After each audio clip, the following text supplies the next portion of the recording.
Muita honra, com muita alegria, já agradecendo, passar a palavra a você, meu querido, meu amado presbítero Dr. Marcos Eberlin. A palavra está contigo, fale e não te cales. Amém, amém. Boa noite a todos. Agradeço imensamente ao Miguel que fez o convite, aos pastores todos da Presbiteriana 12 de Agosto em Aracaju. É um privilégio imenso estar falando para vocês hoje à noite e principalmente compartilhando as boas novas. As boas novas que cada vez mais indicam que pelo olhar científico, pelo investigar da ciência, o homem tem encontrado provas, tem encontrado evidências, tem encontrado indicações seguras de que uma mente inteligente, inteligentíssima, fez o universo, fez a vida e os fez prontos. E fez o universo, fez a vida com uma beleza sem par, com uma complexidade irredutível, com uma informação abstrata, com antevidência. Cada vez mais, como Paulo nos diz em Romanos, os atributos invisíveis de Deus, o seu eterno poder e a sua divindade se veem claramente pela ciência, pelas coisas que foram criadas. Então essa é a boa nova que eu gostaria de deixar bem claro para todos que nos ouvem hoje à noite. Deus é o autor e consumador da ciência. A ciência transpira Deus. A ciência nasceu com a percepção de que havia um Deus. Os grandes cientistas, homens que criam e que creem em Deus, 90% dos ganhadores de prêmios Nobel, homens que criam e que creem em Deus. Então a ciência tem Deus como seu autor e consumador. E os seus grandes cientistas são homens que creem em Deus. Cientista bom não é cientista ateu. Cientista bom é cientista que crê em Deus. Olha só, isso não é uma novidade? Fantástico, porque a gente às vezes tem uma ideia equivocada. A gente tem uma ideia equivocada, inclusive, do que somos ao olhar da ciência. Às vezes a gente fica achando que nós somos meras amebas evoluídas. Aquela sopa ácida escaldante um dia nos gerou ali aquela nossa tataravó, né? E lenta, gradual e sucessivamente evoluímos até chegar a ser o que somos, meras amebas evoluídas. À luz da ciência, a gente interpreta as evidências e ficamos achando que somos um acidente cósmico. Que talvez a palavra não esteja batendo com os achados científicos. Mas será que é a verdade? Então eu vou compartilhar minha tela aqui com vocês. E essa é a verdade científica. Essa é a verdade científica que eu quero discutir com todos vocês hoje à noite. Será que somos realmente um acidente cósmico? Deve ter funcionado o compartilhamento, né? Alguém poderia me dar um ok aí? Funcionou sim. Maravilha. Olha, homem, acidente cósmico ou obra-prima da criação? Esse é o assunto que quero discutir com todos vocês hoje à noite. À luz do conhecimento, à luz da ciência, porque a fé é o firme fundamento, nós devemos estar sempre prontos a dar a razão da nossa fé. Então a fé cristã é uma fé com firmamentos sólidos. Nós cremos porque entendemos que Ele existe. Nós cremos num Deus que dividiu a história, antes e depois de Cristo, seu Filho. Um Deus que mostrou evidências de que Ele era Deus, esteve aqui entre nós, né, se fez carne, subiu aos céus, ressuscitou, transformou água em vinho, trouxe Lázaro de volta à existência. Então, à luz desse conhecimento, à luz dessa fé racional, será que somos? Será que somos realmente um acidente cósmico? Ou será que somos, à luz da ciência, a obra-prima da criação? A gente vai discutir o que cada um de nós seria, eu e você. Será que aquela ideia que nos passam de que somos meras amebas evoluídas bate com a ciência? Ou será que aquela verdade bíblica que já aprendemos, né, na escola bíblica dominical, que Deus nos fez coroa da criação, seria verdade? Então, olha, eu coordeno também no na Universidade Presbiteriana Mackenzie, a melhor do Brasil. Não tenho dúvidas que é realmente a melhor do Brasil. O Discovery Mackenzie é um centro que discute fé, ciência e sociedade. E não haveria assunto talvez mais relevante nesse contexto de fé, ciência e sociedade, essa questão do que somos à luz da ciência. Meras amebas evoluídas, um acidente cósmico, obra-prima da criação. Mas se você vai por aí, você vai numa aula de física, de química, de biologia, de bioquímica, o que é que seu professor, como é que seu professor responderia essa questão? Será que ele falaria que você é realmente obra-prima da criação?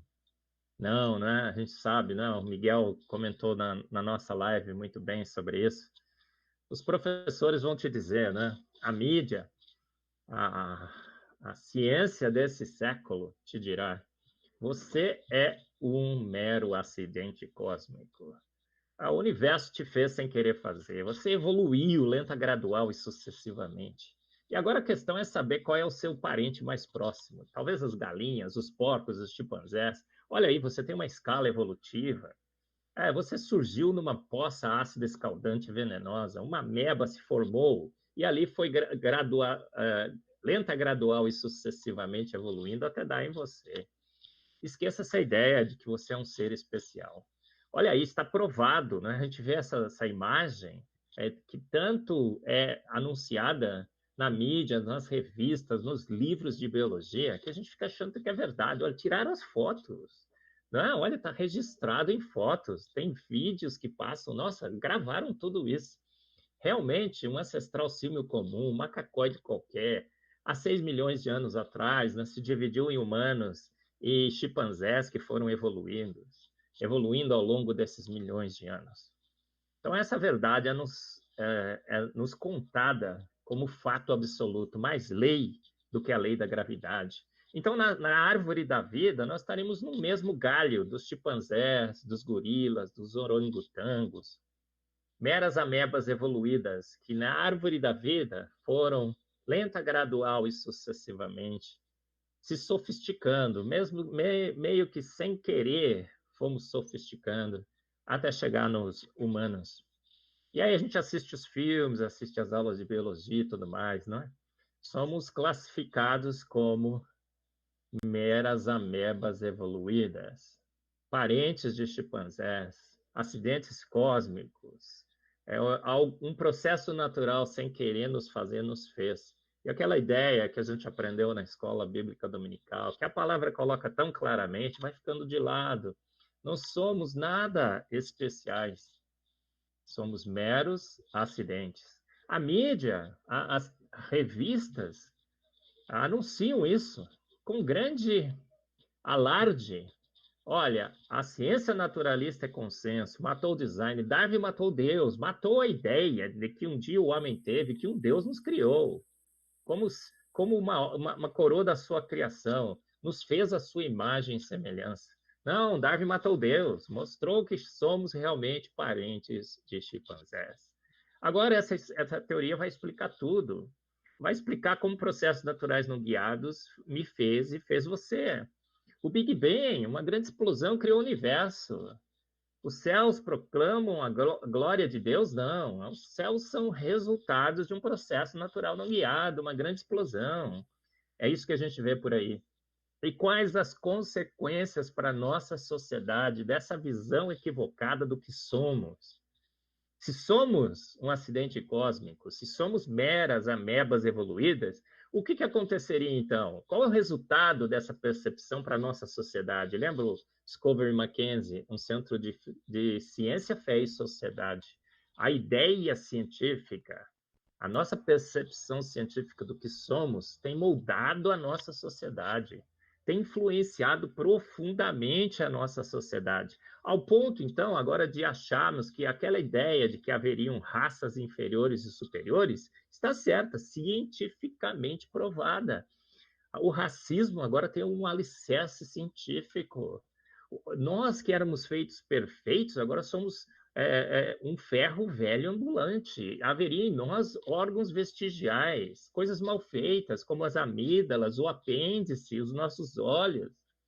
Não somos coroa da criação, somos um ferro velho ambulante, com vários e vários vestígios, não é? Vestígios da evolução.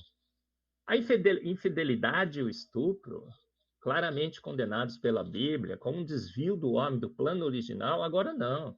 É a preservação da espécie. Então, tem livros que assim, a biologia do estupro, a biologia da infidelidade, a preservação da espécie, é uma tentativa, né, de preservarmos a nossa espécie. Síndrome de Down? Não. Aborto. Então, tem países que não tem mais, eu vou falar sobre isso. O homossexualismo, um problema seríssimo, né, que precisa ser estudado e entendido à luz da palavra. Agora, é genético, é matéria, é gene gay. O suicídio, olha, se somos feitos à imagem e semelhança de um grande Deus, o sofrimento é passageiro. Agora, se somos um acidente cósmico, para que sofrer? Então, suicídio é a maior causa de morte entre os jovens, hoje em dia. Valores não existem mais, seja feliz. Essas são as consequências para a nossa sociedade. Olha, Darwin disse isso uma vez, porque a gente fica achando que o racismo não existe na nossa sociedade, mas a gente esquece de que uma teoria científica deu fundamentação, deu sustentação científica a essa diferença de classes.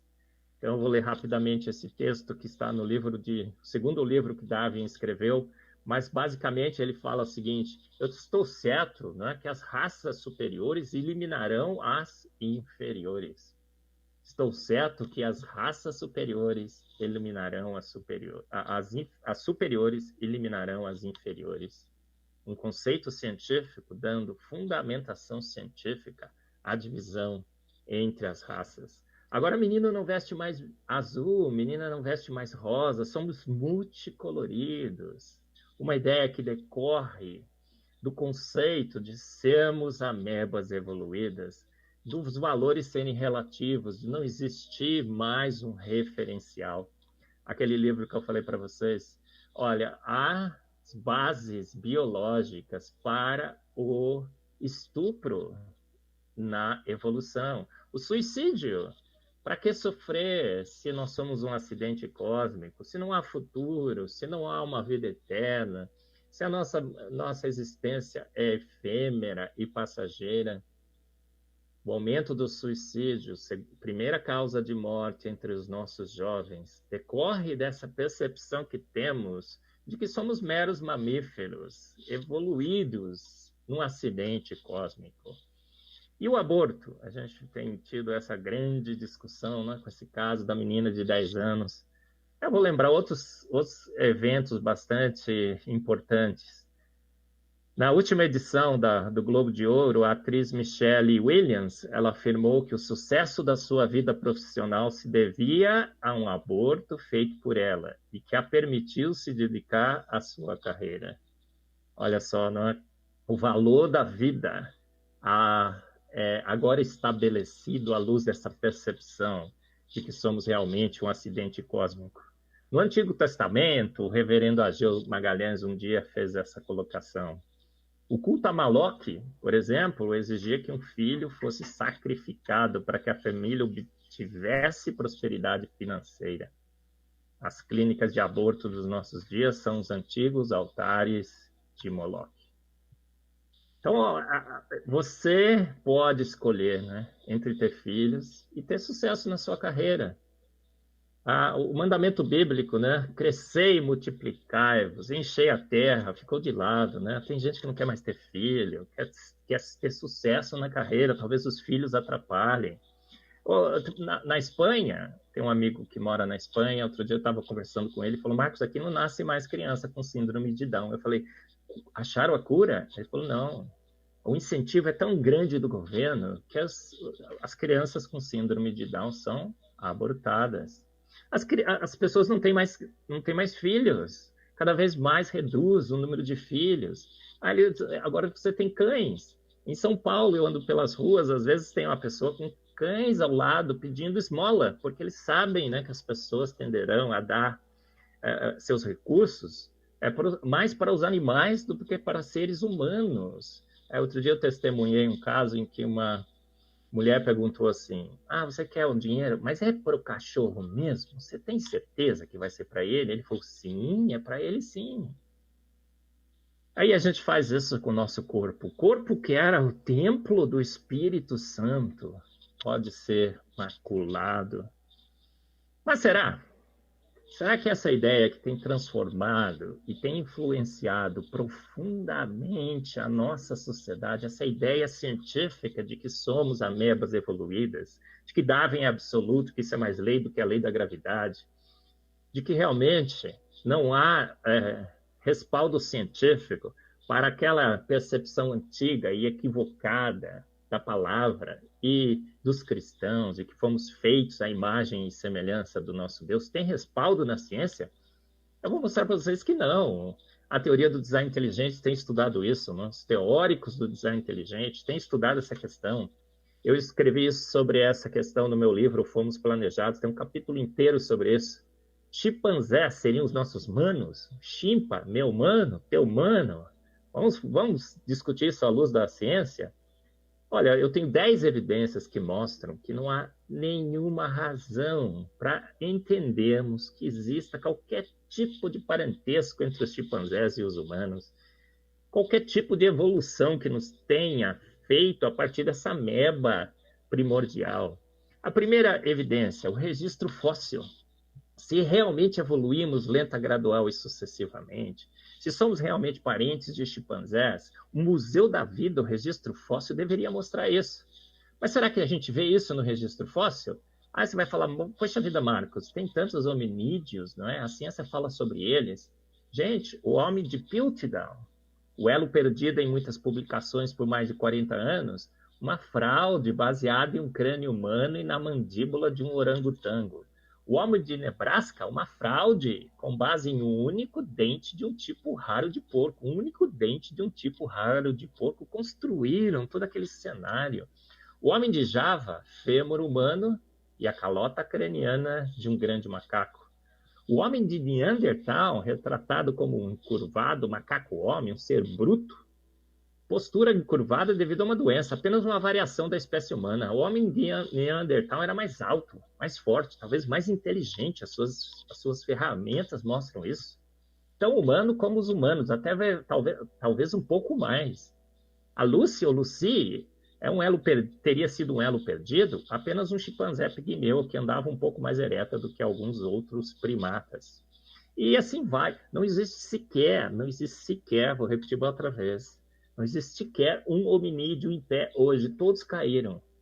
Ou eram fraudes ou grandes enganos. Então, todas aquelas formas transicionais que deveriam nos conectar entre o ancestral símio comum e os chimpanzés e os humanos não existem, simplesmente não foram encontradas no registro fóssil, o Museu da Vida. O último que encontraram foi o Homo naledi. E o que aconteceu com o Homo naledi? Olha, tiraram foto, deu beijinho e tudo mais, falou: olha, mais uma forma transicional. Aí eu brinco, né? Isso foi uma obra de arte, o Homo nalisa, né? Poderíamos chamar. Descobriu-se que, por datação com carbono 14, que ele é 10 vezes mais recente do que deveria ser. Mais um que se foi. Então, o que acontece no registro fóssil? Aquela ideia de que evoluímos, que temos os chimpanzés como os nossos humanos. Foi encontrado evidência nenhuma. Então, eu falo no meu livro Fomos Planejados, o registro fóssil mostra que Tarzan sempre foi Tarzan, Jane sempre foi Jane, Cheetah sempre foi Cheetah, no registro fóssil e em Hollywood, idênticos. Bom, mas a evidência número 2. Você vai falar: poxa, Marco, nós descobriram que nós somos muito parecidos no nosso genoma, naquele conjunto de informações no nosso código genético, com os chimpanzés. Diz que nós somos 99% parecidos com os chimpanzés, 98%, 99%. Mas será? Será que isso é verdade, gente? Será que porque somos parecidos, somos parentes? Eu digo que isso é a ciência da parecência. Somos 98% parecido com os chimpanzés, mas aí também falam que nós somos 98% parecido com os porcos. 50% com as bananas. A parecença entre os animais é muito grande, porque somos feitos dos mesmos materiais. Olha, mesmo que a gente fosse só 2% diferente, eu digo que isso é o efeito Bill Gates. É 2% de 3,2 bilhões de pares de bases. Então, 2% da fortuna do Bill Gates seria pouco? Claro que não. São 600 mil variações na informação genética. Seria um Big Bang evolutivo. O outro argumento que eu uso é o argumento melancia, água-viva e nuvem. Melancia, água-viva e nuvem são todos formados por 98% de água. Então, a gente diria que melancia evoluiu em nuvem, nuvem evoluiu em água-viva? Lógico que não. O que isso mostra? Que com o mesmo material podemos fazer coisas completamente diferentes. Mas olha, vou voltar um pouco. Mas o pior é que nós descobrimos que não é só 2%. Nós somos 33% diferente. Novos dados têm cada vez mais aumentado essa diferença. Os últimos artigos, alguns têm falado em 33%. É 1 bilhão de pares de bases de diferença entre os chimpanzés e os humanos. Aqueles 6 milhões de anos da evolução jamais criariam no nosso genoma. O dilema número 3, o dilema de Haldane. Haldane foi um bioquímico, um matemático evolucionista que calculou quanto tempo necessitaria para que uma mutação do bem se estabelecesse, desde que a gente se separou daquele ancestral símio comum e estamos agora evoluindo em chimpanzés e humanos. O tempo que ele calculou, ele falou assim, olha, precisaria de pelo menos 300 mil gerações. E quantas gerações se passaram dentro desde que essa separação ocorreu? Olha, no máximo, ocorreriam 2.000 mutações. E a gente precisaria de, no mínimo, de 600 mil. Então, matematicamente, um biólogo evolucionista, geneticista, calculando a probabilidade, já mostrou que precisaríamos de no mínimo 600 mil mutações e só teria tempo para 2.000. Só teríamos tempo para 2.000. Então eu brinco, né? A única coisa que poderia ter acontecido, segundo Haldane, é talvez que o macaco original, né? Aquele macacoide original, era um ser evoluído, sofisticado, inteligente, que se degradou em humanos. Porque o projeto ENCODE do genoma humano mostrou que as mutações do bem são muito difíceis de fixar. Mas as mutações do mal se fixam. A cada geração, o filho é 100 mutações pior que o seu pai. Então, nós não estamos evoluindo, estamos involuindo. E talvez a única explicação que poderíamos dar à luz da evolução é que involuímos de um ancestral símio comum muito mais esperto e inteligente. Olha, somos 33% diferente no nosso genoma. Nós não encontramos no projeto ENCODE mutações suficientes para transformar aquele ancestral símio em humanos. E o pior, quando fomos olhar as proteínas, que é o produto do genoma, encontramos que somos 80% diferentes em proteínas. 33% no genoma e 80% diferente em proteínas. Bom, agora vamos falar de coisas um pouco mais comuns, né, que todos nós entendemos. A fala e o raciocínio. Chimpanzé nunca disse nem sim, nem não, nem papai, nem mamãe. E o homem, muitas vezes, domina várias línguas, não é? Temos grandes gênios, não é, que passaram por esse planeta, né, que falavam vários e vários idiomas, dezenas de idiomas, fluentemente. Então, a fala e o raciocínio é um Big Bang evolutivo. A capacidade intelectual do ser humano é ordens e ordens e ordens de grandeza superior aos chimpanzés. Os evolucionistas sempre falam assim, né? Nossa, o chimpanzé tem a mesma capacidade intelectual de uma criança de 5 anos. Não se deixe levar por essa avaliação completamente equivocada. As crianças têm uma capacidade intelectual ordens e ordens e ordens de grandeza superiores aos chimpanzés. Quem tem filho sabe disso. Eu vivo colocando no meu Face, né? Às vezes o Face coloca lá aquelas crianças prodígio, né? Que tocam instrumentos, que pintam grandes quadros, né? Esse garoto aqui, né? Ele toca, olha, toca o piano como os grandes mestres. Aí eu coloco lá, humilha os chimpanzés, garoto, humilha. Posto que fosses feito à imagem e semelhança de um grande Deus. Suassuna, né, o grande filósofo brasileiro, né, eu costumo classificá-lo como Michael Behe brasileiro. Um dia, né, ele pegando um empreendedor numa grande palestra que está no YouTube, você pode assistir, ele disse assim, tá vendo esse empreendedor aqui? Macaco jamais faria. E aí ele diz assim, olha, nem se a mãe do Papa quisesse me convencer que eu sou parente de chimpanzé, eu não seria convencido. Porque olha esse prendedor, jamais um macaco... Olha, se aperta, abre, né? Solta, fecha, prende. Que coisa magnífica feita pelo homem. Nem vou mencionar a 8ª Sinfonia de Beethoven para não humilhar os chimpanzés. Grande, grande. Olha, tem um grande problema com a fala e o raciocínio humano.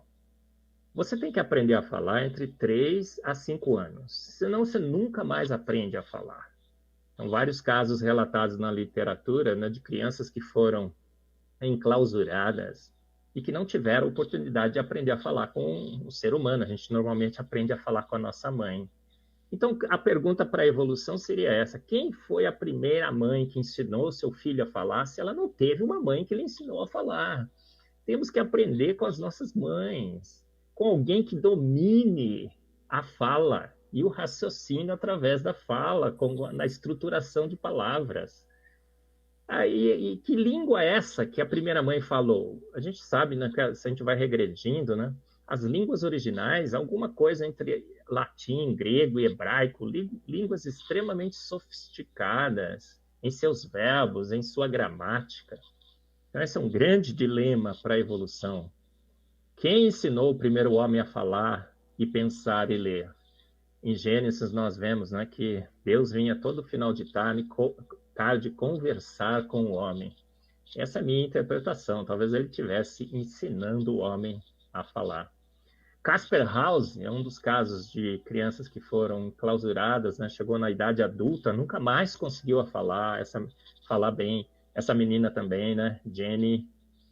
Então, os processos neurolinguísticos não são originados de processos biológicos. Então, a sua fala e o seu raciocínio são evidências claras de que você foi feito à imagem e semelhança de um grande Deus. De um grande Deus. A evidência número 6, o cromossomo Y dos homens. Foram fazer uma análise entre o cromossomo Y dos homens, comparando com os chimpanzés, e no que deu? Nós somos 100% diferente no cromossomo Y, um cromossomo extremamente importante, preservado. Isso jogou por terra qualquer possibilidade de sermos parentes de chimpanzés. Zero. E o pior é que descobriram que, em termos de semelhança, nós somos tão semelhantes em cromossomo Y com os chimpanzés como somos com as galinhas. Aí eu brinquei no meu Face, né? Será que as frangas seriam as nossas manas? Não tem possibilidade. A evidência número 7, os telômeros. Os nossos cromossomos são protegidos por uma estrutura muito interessante na ponta, né, que são os telômeros. É uma capa protetora. Foram comparar os telômeros de chimpanzés e humanos, 67% diferente.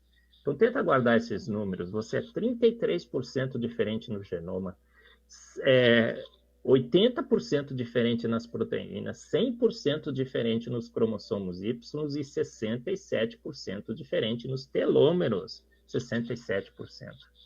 O número de pares de cromossomos. Os homens têm, os chimpanzés têm 24, esse número está errado, é 24 e 23. Os chimpanzés têm 24, os humanos têm 23 pares de cromossomos. Quanto que 24 é diferente de 23? Se você tem uma senha com 24 e entra 23, não funciona, é 100%. Então, nós somos 100% diferente no número de cromossomos. Disseram que houve uma fusão, né, nessa nossa evolução de dois cromossomos, 2A com 2B, e deu 2. E que tinha até uma cicatriz dessa fusão. Hoje caiu essa ideia. Então, você também é 100% diferente dos chimpanzés no número de pares de cromossomos. Genética e morfologia. Olha, geneticamente, nós somos tão parecidos com os chimpanzés como somos com os porcos. Mas morfologicamente, nós somos muito mais parecidos com os porcos. E há um desespero geral na academia. Há uma proposta, inclusive, de que, na realidade, nós somos o resultado do cruzamento de um chimpanzé com uma porca. Olha o desespero que a teoria evolucionista chegou. Evidência número 10. Os crânios de Dimanis. Olha, alguns anos atrás, o trabalho foi publicado em 2013, em Dimanis, numa cidade da Geórgia, encontraram vários crânios de humanos. E os crânios estavam extremamente bem preservados. E foram datar um desses crânios, o crânio número 5. Sabe o que descobriram? No mesmo crânio, dataram com 2 milhões de anos. E nesse mesmo crânio, no crânio número 5, existiam características de 3 hominídeos diferentes. A parte de baixo, aqui é do Homo rudolfensis. A face do Homo erectus e o crânio do Homo habilis. Como pode, né? 3 hominídeos diferentes no mesmo crânio.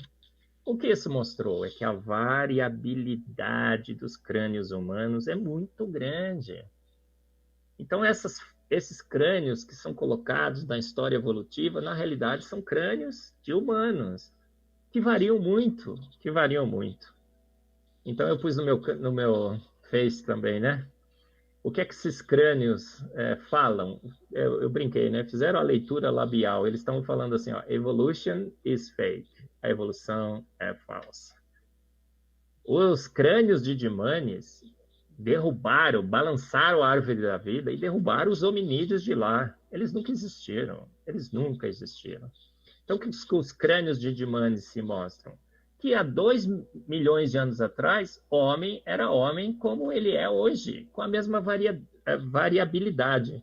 Ou seja, que homem sempre foi homem e que chimpanzé sempre foi chimpanzé e que juntos sempre andaram nesse planeta. Bom, estou para concluir a palestra, né? Vou fazer um resumo de tudo que eu falei até agora. A ideia de que somos parentes de chimpanzés, de que evoluímos lenta, gradual e sucessivamente, de que seríamos um acidente cósmico, meras amebas evoluídas, tem influenciado profundamente a nossa sociedade. Os nossos valores, o que somos, tem criado a ideia de raças superiores, inferiores, tem nos feito meros mamíferos, igualados com os animais, tem levado a nossa sociedade ao suicídio, os nossos jovens, a uma desesperança, ao aborto, à ideologia de gênero. Os valores têm sido corrompidos. Darwin matou Deus, então a sua palavra foi posta de lado. O importante é ser feliz. Então, se um filho com síndrome de Down pode comprometer a sua felicidade, aborte. Se um filho pode comprometer a sua carreira, aborte. E festeje o aborto quando você ganha um prêmio. Olha só. Mas essa ideia é corroborada pela ciência mais recente? Não, absolutamente não. A teoria do design inteligente veio, reestabeleceu a verdade. Somos 80% diferentes no nosso conteúdo de proteínas, 33% no nosso genoma, 100% no nosso cromossomo Y, 67% nos telômeros. Temos a fala e o raciocínio, que é um Big Bang evolutivo. O registro fóssil nunca encontrou as formas transicionais. Pelo contrário, encontramos os crânios de Dimanis, que em 2 milhões de anos atrás mostrava que homem era homem. como é hoje, com a mesma variabilidade. Então, qual é a conclusão científica que nós temos sobre a nossa existência? É a mesma que a palavra declara. Quando nós vemos aqui, né, em Salmos, o salmista está falando assim: quando contemplo os, os teus céus, obra dos teus dedos, a lua e as estrelas que ali firmaste, pergunto, magnífico, não é? O universo. Que é o homem para que com ele te importes? E o filho do homem para que com ele te preocupes? Mas Deus se preocupou conosco, ele se importou conosco. Olha a comparação com o universo. Olha a comparação com o universo. Essa comparação com o universo nos faz mostrar que para Deus nós temos um valor muito maior do que esse que a sociedade tenta nos colocar como meras amebas evoluídas. E o salmista diz: tu fizeste um pouco menor do que os seres celestiais, um pouco abaixo dos anjos, não é? E o coroaste de glória e de honra. Somos ou não somos a coroa da criação? Tu fizeste dominar sobre as obras das tuas mãos. Sobre os seus pés tudo puseste. A ele a glória. É ele que fez isso. Mas ele nos fez um pouco menor do que os seres. Ele nos coroou de glória e de honra, dominando sobre as obras das tuas mãos, sobre os seus pés tudo puseste. Todos os rebanhos e manadas, e até os animais selvagens, as aves do céu, os peixes do mar, e tudo que percorre as veredas dos mares. Somos meros mamíferos? Os animais podem ser comparados? Não pode, não pode, a gente vê isso claramente. Senhor, Senhor nosso, como é majestoso o teu nome em toda a terra. Ele nos acompanha desde o ventre das nossas mães e estabeleceu os nossos dias. A gente às vezes fica preocupado, né? Será que o vírus vai nos levar mais cedo e mais tarde? Mas leia lá em Salmo 139:16: os teus olhos viram a minha substância ainda informe, a matéria se organizando em você. E no teu livro foram escritos os dias, sim, todos os dias que foram ordenados para mim, quando ainda não havia nem sequer um deles. Quando você não tinha vida ainda, você não tinha vivido sequer um dia, Deus já estabeleceu os teus dias. E Ele te acompanha desde o ventre da sua mãe. Então, essa mensagem que eu queria deixar para todos, não é? Somos meras amebas evoluídas, acidentes cósmicos, ou a coroa da criação?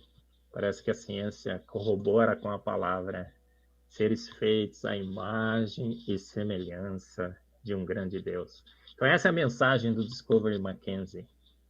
Queremos usar a boa ciência, os achados científicos mais recentes, para reinterpretar a filosofia desse mundo, ciência, fé e sociedade, reinterpretar os valores, reestabelecer os alicerces da nossa fé, uma fé racional, baseada nas evidências, nas descobertas científicas, inclusive, porque os céus testificam.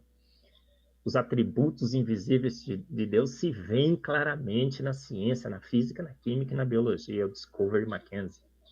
Você quer aprender um pouco mais sobre o que você é e como a ciência comprova que você é a coroa da criação de Deus? Leia o Fomos Planejados, o pastor falou sobre ele. O Caixa Preta de Darwin, de Michael Behe, que eu traduzi. O Foresight foi publicado em inglês, agora traduzido em português pela editora Mackenzie. Tem aí o hashtag, você pode dar um print na sua tela, você vai ter um desconto, ou usar o código Design Inteligente na editora Mackenzie e obter um desconto e estudar para estar preparado para dar razão da vossa fé. Essa é a minha família, né?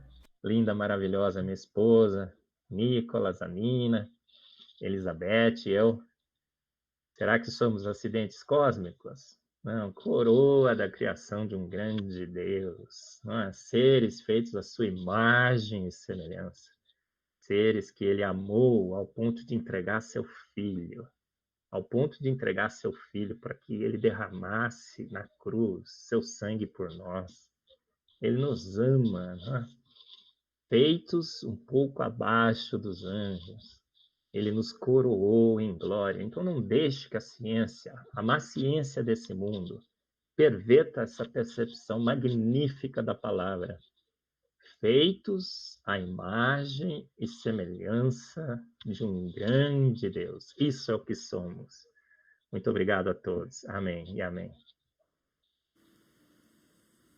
Nós que agradecemos, amado presbítero Dr. Marcos Eberlin. E vamos fazer um trato. Deus tem te levantado, querido irmão, no Brasil e no mundo, para levantar bem alto esta bandeira que é a essência da Bíblia. No princípio criou Deus os céus e a terra. Nós damos graças a Deus pela tua vida, pela tua família, pela tua profissão, pelo teu trabalho no Mackenzie, na nossa Universidade Presbiteriana Mackenzie, e como representante maior da TDI no Brasil, da teoria do design inteligente. Eu quero reafirmar e, repito, tenho conversado aqui com o reverendo Lucas Apolinário, que é o pastor responsável pelos adolescentes e jovens, que nós vamos tomar o teu livro, Fomos Planejados, como livro-texto nas nossas classes da Escola Bíblica Dominical. E estamos, sim, criando o grupo de apologetas cristãos, defensores da teoria do design inteligente. Dr. Marcos, permita-nos, precisamos contar com a tua assessoria. Pode ser? Com certeza, pastor. Seu servo de todos os irmãos da Presbiteriana 12 de Agosto e aí em Aracaju, ao Miguel e os seus pupilos todos, é só me chamar, pastor, a seu serviço, teu servo.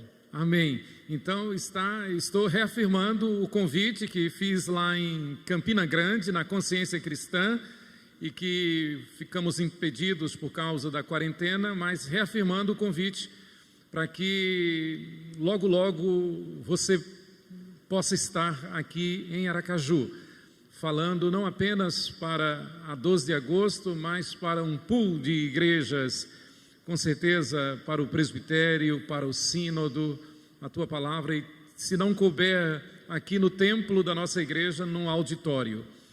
E estou reafirmando isso, tá bom, doutor? Receba fechado. Benção, receba a nossa gratidão, ore por nós, que nós estamos orando por você, pela tua família, pelo teu trabalho, especialmente aí na Universidade Presbiteriana Mackenzie. Muito obrigado, Dr. Marcos Eberlin. Foi um privilégio, pastor, todos os membros, eu que agradeço. Amém. Louvado seja o nome do Senhor.